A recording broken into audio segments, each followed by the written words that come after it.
దేవతలు కూడా ఏమైపోతున్నారు? దేవతలు కూడా వాళ్ళ ప్రార్థన. ఇప్పుడు మనకేదో వయసు ఉంటుందిగా, మనకు ఒక ఏదో 100 సంవత్సరాల వయసు మనకు మామూలుగా చెప్పుకుంటుంటారు. ఈ 100 సంవత్సరాలు అయిన తర్వాత మనం శరీరాన్ని విడిచిపెడతాం.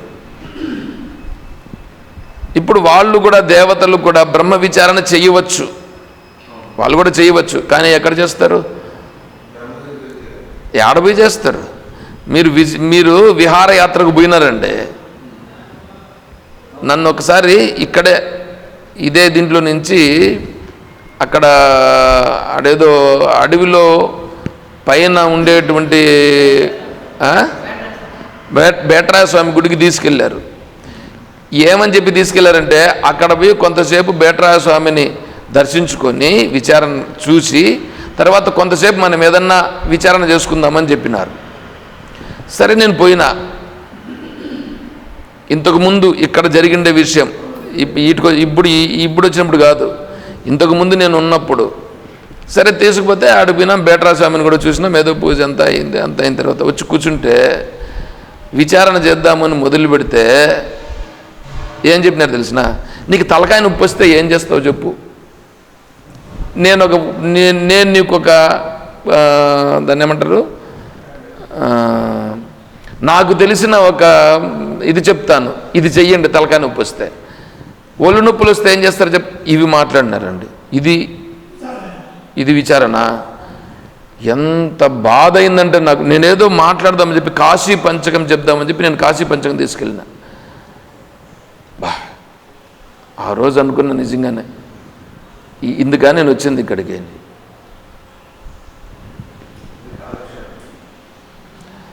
కాలక్షేపము దాంట్లో కూడా ఏం కాలక్షేపము, తలకాయ నొప్పి వస్తే ఏం చేయాలనో దాన్ని ఏమంటారు, నాటు మందుల్లాగా చిట్కాలు. ఈ చిట్కాలు చెప్తా అంటే ఆహాహాహా అని వీళ్ళంతా నవ్వు. ఇట్లాంటి వాళ్ళకి వేదాంతం పడుతుందా?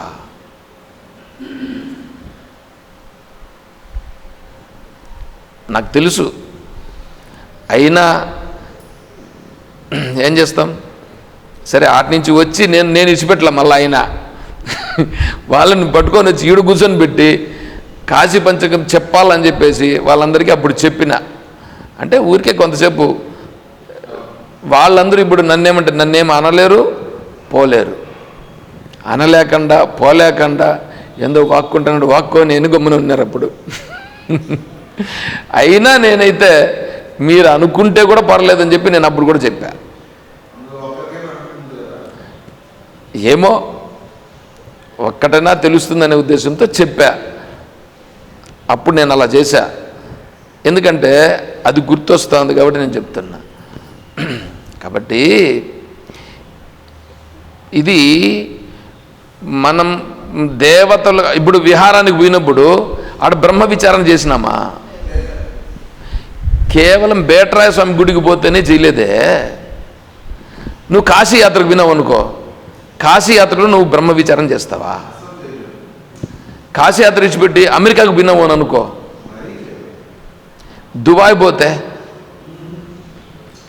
స్వర్గానికి పోతే, అంటే భోగాలు అనుభవించే ప్రదేశాలకు వెళ్ళినారండి. 5 స్టార్ హోటల్స్, 7 స్టార్ హోటల్స్ ఇట్లాంటి ప్రదేశాలకు వెళ్ళినప్పుడు మీరు బ్రహ్మ విచారం చేస్తే ఏం కూర్చుంటారు మీరు? అట్లా వాళ్ళు కూడా ఇప్పుడు దేవతలు కూడా ఒక 20 స్టార్ హోటల్స్లో కూర్చోన్నారని అనుకోండి. ఆ 20 స్టార్ హోటల్స్లో కూర్చోండే దేవతలు బ్రహ్మ విచారణ ఏం చేస్తారు? బ్రహ్మదేవుడు రెడీగా ఉంటాడు, వారు చెప్పడానికి సిద్ధం గురువుగా. దేవేంద్రుడు కూడా చెప్తాడు. కానీ ఎవరు వెళ్తారండి? ఒకవేళ వెళ్ళితే విచారణ చేస్తే, బ్రహ్మతత్వం పట్టుబడితే, బ్రహ్మజ్ఞానము నేనే అహం బ్రహ్మాస్మి అనేది దృఢమైతే ఎంతకాలం ఉండాలి తెలుసా వాళ్ళు? ఆ శరీరం పడిపోయేంత వరకు అలాగే ఉండాలి. ఎంతకాలం పడుతుంది శరీరం పడిపోయేదానికి? సృష్టి ఎంతవరకు ఉంటుందో అంతవరకు వాళ్ళు ఆ శరీరంతో ఉండాలి, దేవతా శరీరం. సరేనా? ఆ తర్వాత ఆ శరీరం పోతుంది, అప్పుడు మళ్ళీ వాళ్ళు మోక్షాన్ని పొందుతారు. వాళ్ళు కూడా ఏం కాదని చెప్పట్లేదు. ఇప్పుడు ఇక్కడ రండి. ఇప్పుడు ఈ మనిషిగా ఉండేవాడు బ్రహ్మ విచారణ చేస్తే, అహం బ్రహ్మాస్మి అనే జ్ఞానం కలిగితే వీడికి కూడా మోక్షం కలుగుతుంది. వీళ్ళకు మోక్షం కలుగుతుంది, వాళ్ళకు మోక్షం కలుగుతుంది. కానీ వీడికి అహం బ్రహ్మాస్మి అనే జ్ఞానం కలిగింది కదా, అహం బ్రహ్మాస్మి అనే జ్ఞానం కలిగిన తర్వాత శరీరంతో ఎంతకాలం ఉంటాడు? అబ్బా అమ్మ అంటే 100 సంవత్సరాలు, లేదా ఇంకా 10 సంవత్సరాలు కూడా వేసుకో, అంతేనా? ఆ తర్వాత శరీరం పోతుందా? బ్రాహ్మీ స్థితిలో స్థిరమైపోతాడా? వాళ్ళు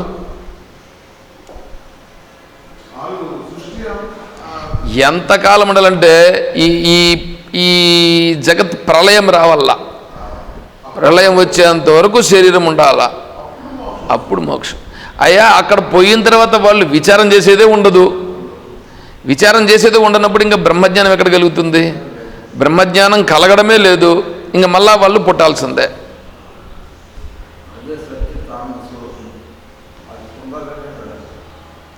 కాబట్టి ఆ శరీరం గొప్పదా, ఈ శరీరం గొప్పదా? అందుకే దేవతలు కూడా తొందరగా బ్రహ్మజ్ఞానమును పొంది మోక్షమును పొందిపోవచ్చు అని కోరుకుంటారు. అందుకే పాపము చేసినటువంటి వాళ్లకు వచ్చే జన్మలు క్రిమికీటకాది జన్మలు, పుణ్యం ఎక్కువగా ఉంటే వచ్చిన జన్మలు దేవతా జన్మలు. పుణ్యాన్ని అనుభవించేదానికి వెళ్ళిపోతాడు. ఇప్పుడు పాపము పుణ్యము రెండూ ఉంటాయి కొద్దిగా, దానితో వచ్చినటువంటిది ఈ శరీరం, మానవ శరీరం. దీంట్లో రెండింటిని అనుభవించేదానికి ఉంది. దీంట్లో పుణ్యం యొక్క ప్రభావం కొద్దిగా ఎక్కువ ఉంటే కన్నా ఈ విచారణ చేస్తాం. ఈ విచారణ చేసి ఇప్పుడు ఏం చేస్తామంటే ఈ వెనకాల ఉండే కర్మనంతా కూడా తొలగించుకొని ఇప్పుడే మోక్షాన్ని పొందిపోతాం. అందుకని ఇక్కడ ఏమంటున్నాడు? సత్కర్మజన్యం, సత్కర్మలు చేసిన కారణము చేత వచ్చినది ఈ శరీరం. చెప్పమంటారా? దీన్ని ఇంకా కొంచెం వివరించమంటారా? మీరు దేవతలకు పూజ చేసినారు. దేవతలకు పూజ చేస్తే మీరేం కోరుకుంటారు?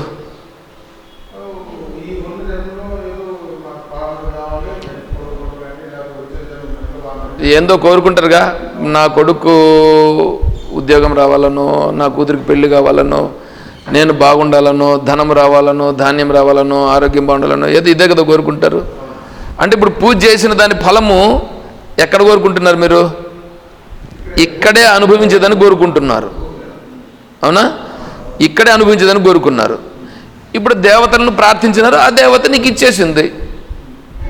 నువ్వు పూజ చేసినావు, పూజ చేసిన ఫలితం వచ్చేసింది, అయిపోయింది.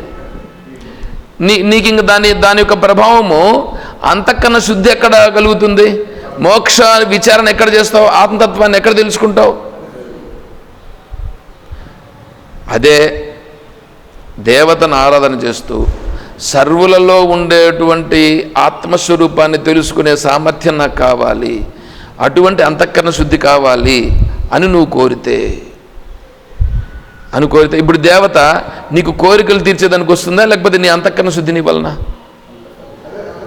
అంతఃకరణ శుద్ధి ఇవ్వాలా. వచ్చి నీకు ఏమన్నా ఇస్తానంటే నువ్వు కోరింది ఏంది?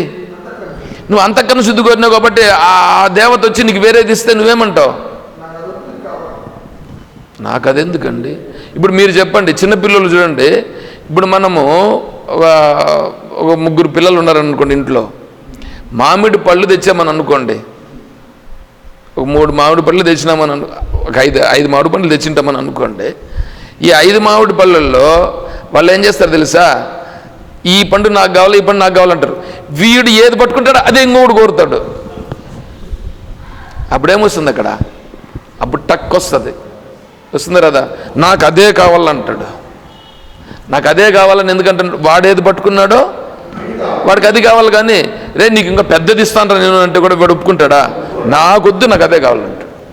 ఇప్పుడు దేవతను కూడా నువ్వేం కోరుతున్నావంటే నాకు ఇది కావాలని కోరుతున్నావు. నువ్వు ఏదో నాకు ఉద్యోగం కావాలని కోరుతున్నావు.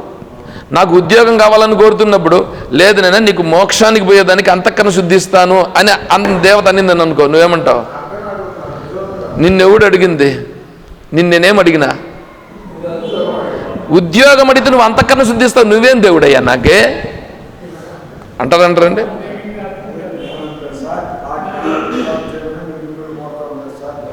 అర్థమవుతుందా? అది సత్కర్మజన్యం. నేను చెప్పట్లేదండి, ఆచార్యులు వారు రాసిందని చెప్తున్నా. నేను ఈ శరీరం ఎట్లొచ్చిందో చూసుకో. నువ్వు ఎప్పుడో కొద్దిగా పుణ్యం చేస్తారు అందరూ. ఏ పనికి రానోడైనా కొంచెం వాడిలో కూడా బుద్ధి తెలివి ఉంటుంది కాబట్టి ఎవరిని తక్కువ అంచనా వేయద్దండి. ఎవరిని తక్కువ. ఇప్పుడు ఈ పరక ఊసలు కోస్తారు చూడండి. ఊసలు కోసే వాళ్ళు టెక్నిక్ ఉంటుంది. వాళ్ళు టక్ టక్ టక్ అని కోసుకొని వచ్చేసి ఆ పరకను బాగా రెడీ చేస్తారు. చేయరా? మనం చేయగలమా?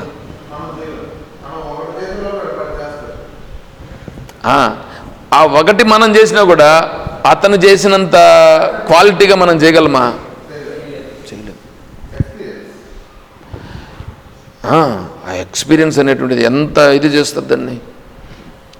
అంటే ఏంటి అంటే వాడిలో ఆ టాలెంట్ ఉంది, మనలో ఒక టాలెంట్ ఉంటుంది. ఏదో ఒకటి మనలో ఉండే టాలెంట్ ఒకటి ఉంటుంది, వాడిలో ఒక టాలెంట్ ఉంటుంది. ఎవరిని అందుకే తక్కువ చెయ్యొద్దు, తక్కువగా అంచనా వేయొద్దు, ఎవరిని తక్కువగా మాట్లాడొద్దు. అందుకనే మనకు ఒక సామెత ఉంది, పూచిక పుల్ల కూడా ఒకరోజు పనికొస్తుంది. ఉందా? అందుకని దాన్ని ఏం చేయొద్దు, దాన్ని పారేయొద్దు, దాన్ని ఎత్తిపెట్టు అంటారుగా. అంటే దానితో కూడా పని ఉంది, ఏదో ఒకటి పనికొస్తుంది. అదే అక్కడ సామెతగా చెప్పినారు. కానీ అందరిలోనూ ఒక వివేకం ఉన్నది.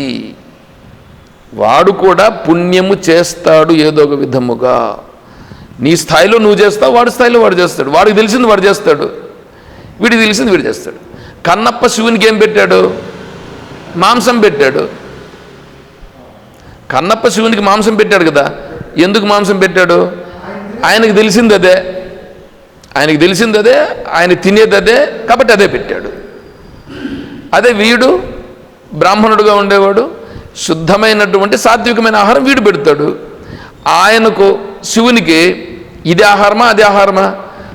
రెండూ ఒకటే. వివేకానంద స్వాముల వారు ఇక్కడి నుంచి వేరే దేశానికి పోయినాడు. వేరే దేశానికి పోతే అక్కడ ఏం చేశారంటే అక్కడుండే ఆహారం పెట్టారు, మాంసాహారం పెడితే తిన్నాడు ఆయన. ఇప్పుడు దుబాయ్ పోయినారండి, దుబాయ్ పోతే అక్కడ ఎక్కువగా మాంసం ఉంటుంది, వాళ్ళు మాంసం తిన్నారు కాబట్టి పెట్టాడు, తిన్నాడు. వీటికి వస్తానే నువ్వు మాంసం తిన్నావే, నువ్వు ఎట్లా ఆశ్రమానికి సంబంధించిన వాడు అవుతావు, నువ్వు అసలు సాధువు ఎట్లా అవుతావు అని అడిగినారు వీళ్ళు. చూడయా, వాళ్ళకుండేది వాళ్ళు పెట్టినారు, మీకుండేది మీరు పెడతారు. నేను అది సంబంధంలా ఇది సంబంధంలా. అది తినింది ఎవరు? అది తినింది శరీరం తినింది. ఇది తింటా ఉండేది శరీరం తినింది. ఈడా శరీరం తింటుంది, ఆడా శరీరం తింటుంది. కాకపోతే ఇక్కడ సాత్విక ఆహారం ఉంది కాబట్టి, మాంసాహారం అనేటువంటిది ఉండినా సాత్విక ఆహారం ఇక్కడ ఉంది కాబట్టి నేను సాత్విక ఆహారం తింటాను. అక్కడ నాకు సాత్విక ఆహారం లేదు, అందువల్ల నేను దాన్ని తిన్నాను. ఎందుకంటే శరీరం కోసం తినింది శరీరం, నేను కాదు. కర్త నేను కాదు. చూడు ఎట్లుంటుందో. కర్త నేను కాదు, నేను సాక్షిని. ఇలా చేస్తే నీకు అంతఃకరణ శుద్ధి వస్తుంది. అంతఃకరణ శుద్ధి కలిగేటట్లుగా కర్మ చేయాల. అంతఃకరణ శుద్ధి కలిగేటట్లుగా ఎవడైతే కర్మ చేస్తాడో అప్పుడు అందరిలో ఈశ్వరుని చూసే సామర్థ్యం వస్తుంది. నోటితో చెప్పేది కాదు, అందరూ ఈశ్వరులే. పైకి అందరూ ఈశ్వరుడు అనేది, నువ్వు లోపల మాత్రం వాడు అట్లా ఈడిట్లా అని అంటా అంటే వాడికి ఏమి ఈశ్వరతత్వం తెలుస్తుంది? తెలియదు. కాబట్టి అట్లా కాదు. ఈశ్వరతత్వం అంటే ఈశ్వరతత్వం అంతే, అన్నింటిలో ఉన్నది ఈశ్వరుడే. అది సత్కర్మజన్యం. వీడు పుణ్యము పాపము చేసుకుంటాడు చూడు, ఆ పుణ్య ప్రభావం ఎక్కువగా పెరిగి పాపము తక్కువగా ఉన్న కారణము చేత ఇప్పుడు ఈ మానవులుగా పుట్టి ఆ మానవులలో కూడా ఈ అంతఃకరణ శుద్ధి మార్గంలో పోయేటట్లుగా ఇంతకు ముందు మనం ఏదో చేసి ఉన్నాం కాబట్టి ఇక్కడ విచారణ చేస్తున్నాం. అర్థమైంది ఏమన్నా? సత్కర్మజన్యం అది చాలు. దాన్ని ఇంకా నేను నెక్స్ట్ ఇంకా కంటిన్యూషన్ రేపు చెప్తా. హరి ఓం తత్సత్. ఓం असतो मा सद्गमय ॐ तमसो मा ज्योतिर्गमय ॐ मृत्योर्मा अमृतं गमय ॐ शान्तिः शान्तिः शान्तिः हरिः ॐ तत्सत् ॐ सर्वं श्री सद्गुरुचरणारविन्दार्पणमस्तु। ओम जय बोलो श्री कृष्ण परमात्मा की जय, बोलो गीता माता की जय, बोलो भक्त मंडली की। हर नमः पार्वती पतये। जय सीताराम। हरि ओम तत्सत्। ओम हरि ओम।